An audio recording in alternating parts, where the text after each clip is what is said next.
In this lecture, we are going to talk about how to write code in PyTorch for a simple RNN. This is in preparation for the next lecture, where we are going to do the same forecasting exercise that we previously did, but we're going to replace the autoregressive linear model with a simple RNN. By the way, remember that I'm not saying simple RNN to mean that simple is an adjective to describe the complexity of this kind of RNN. Rather, this is the actual name we use for this kind of RNN. In other words, we call this a simple RNN because that is its name, and I'm not saying it's simple as opposed to being complex. Because in fact, what we are doing now is actually quite complex.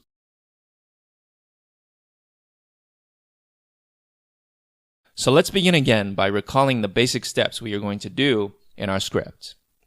Luckily, we already encountered most of this in the previous script, so most of your focus in this lecture is on how to make an RNN. As usual, step number 1 is to load in the data. We are going to use our synthetically generated dataset once again. So that remains the same. The only difference is that it is not going to be the right shape for an RNN. Step number 2 is to instantiate our model. This is the focus of this lecture because we're learning about a new kind of neural network. Step number 3 is to train the model. Luckily, this is very simple. Due to my rule, all machine learning interfaces are the same. Step number 4 is to evaluate the model, which again stays the same. Step number 5 is to make predictions using the model. This will be somewhat tricky, again because of the shapes. Have I mentioned how important it is to keep track of the shapes in an RNN?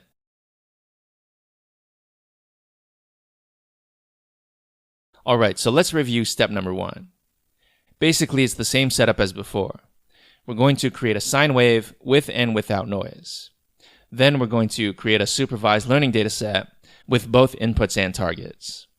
The input being t steps of the sequence and the target being the next step after those t steps.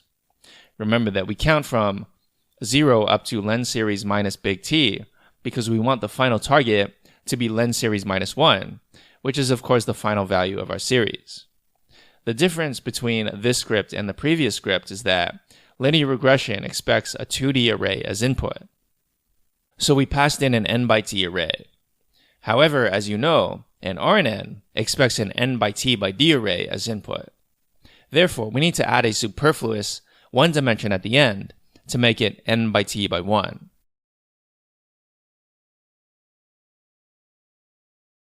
Step 2 is to instantiate the model. Luckily, I've already shown you the most crucial part of this, which is how to create custom models in PyTorch. Now you understand why it was so important to do it early in a simpler environment. To recap, we know that we're going to have to subclass rnn.module. The next step is to set up our layers. But the question is, what layers do we need?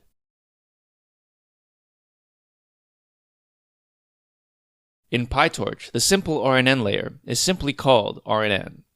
And the reason we need to use a custom model is because RNN layers don't work like the previous layers we've seen. In fact, with most deep learning libraries, RNNs is where things start to get complicated. With linear models, ANNs and CNNs, everything is pretty straightforward, and the interface to each layer follows the same kind of pattern, specifically a feed-forward pattern. You have one input and you get one output. RNNs are tricky because they have this feedback loop. We know that we want to implement this equation, which looks kind of like a logistic regression neuron, and we know that the RNN module does just that. But it seems to have a lot of interesting arguments, so let's discuss them one by one. First, we have the input size and the hidden size, which should be pretty easy to understand. Linear layers and convolution layers have similar arguments. We have the input dimensionality and the output dimensionality.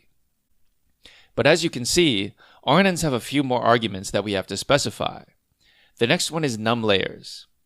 Unlike ANNs and CNNs, you don't need to add new layers manually. As you recall, if you want more dense layers in an ANN, you would add more layers of type nn.linear. If you wanted more convolutions, you would add more convolution layers. But with RNNs, if you want more RNN layers, you don't need to declare more than one RNN object. Instead, you just pass in a different number for the argument num layers. The next argument is the nonlinearity, where you can pass in something like the rel u or tan h. Again, this is different from ANNs and CNNs, where if you want a nonlinear activation function, you would specify that manually as a separate object or function. With RNNs, it's simply an argument. Also, RNNs in PyTorch only accept the rel u or tan h activation functions. The basic idea is, because RNNs are tricky to implement, if you need to stack multiple RNN layers, it's more efficient to have them implemented like this, rather than gluing multiple RNNs together and doing the computations one at a time. Finally, we set the argument batch first equal to true, which tells the RNN layer that our sequence data will be of shape n by t by d instead of t by n by d.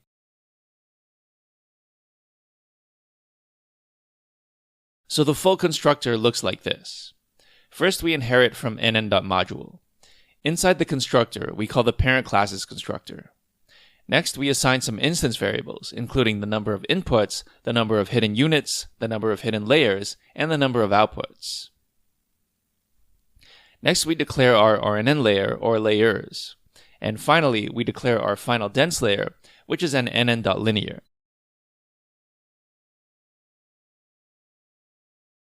The forward function is similarly tricky, because unlike ANNs and CNNs, it's not just a matter of passing the data through one layer after another.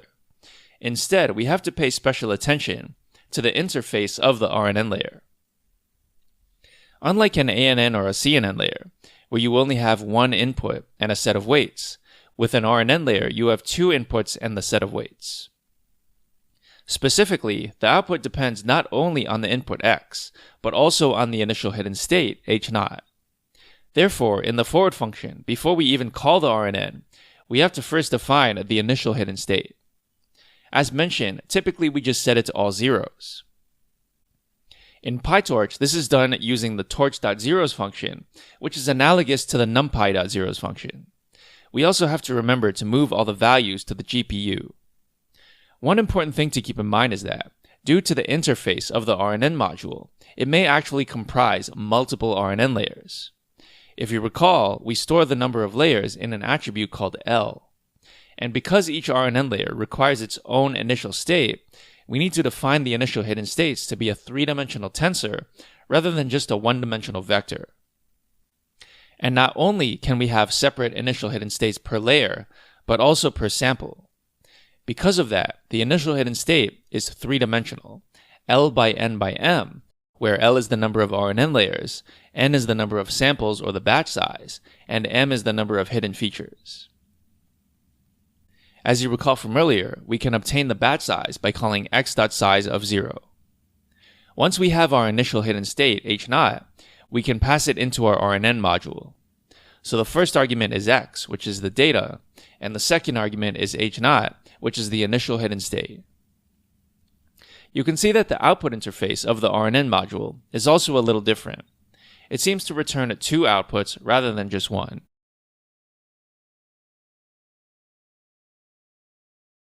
The output from the PyTorch RNN module is very strange if you haven't worked with it before.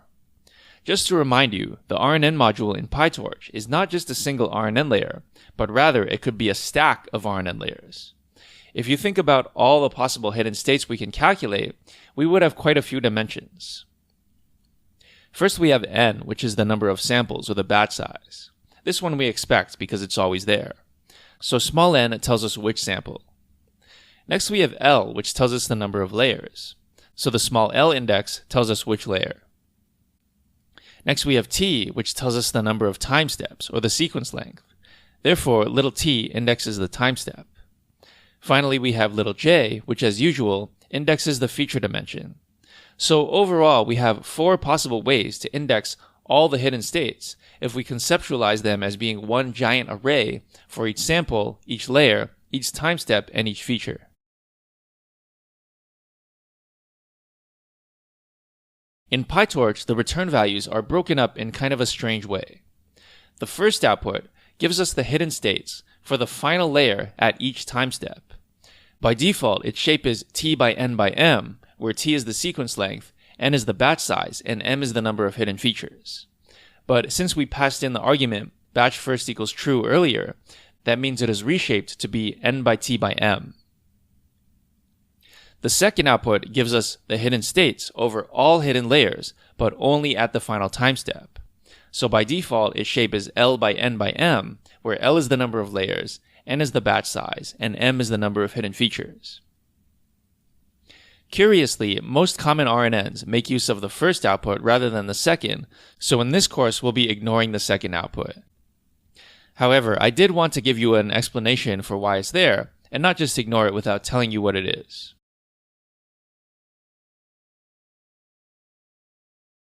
The last thing we have to do in the forward function is pass the hidden state through the final dense layer. Since the hidden state we've obtained from the RNN module is n by t by m, it's not necessarily the right shape for our use case.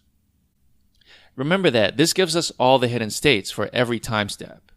But sometimes, like for the next example, we only want the hidden state at the final time step because that takes into account all the previous sequence data. In order to obtain the hidden state at the final time step, we do exactly the same thing we would do if it were a NumPy array. If the RNN output is called out, then I can index it with a colon, then a -1, and then another colon. The first colon means grab all the samples in the first dimension, the -1 means grab only the last item from the second dimension, and the final colon means grab all the features in the final dimension. After indexing in this way, the output will be of size n by m, which is the same shape we have when we work with ANNs, so what happens after this should now be trivial for you.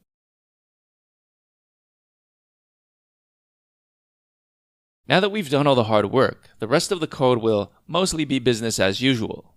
First, we instantiate the model we just created. We also move the model to the GPU. We create the loss and optimizer. As before, we'll be using the mean squared error with the atom optimizer. We create the inputs and targets for both the train and test sets. We move the data to the GPU. We do full gradient descent, and we plot the loss per iteration to make sure the loss converges.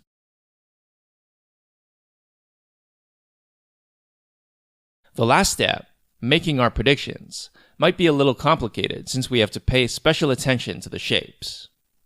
Remember that in general, our input is of shape n by t by d, where n is the number of samples, t is the sequence length, and d is the number of features.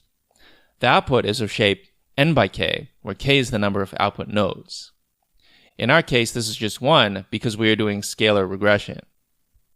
Importantly, we recognize that a single input, which is a time series, is just technically a one-dimensional array of length t. So in order to make this into an appropriate input for our RNN, we actually have to reshape it to 1 by t by 1. That's because the number of samples is 1, and the number of feature dimensions is also 1. Then, when we get our output, it's going to be 1 by 1, since again, n is 1, and k is 1. Therefore, in order to get this value as a scalar, we need to index it as 0 twice. You saw this already in our linear regression script, so it shouldn't be too difficult by now.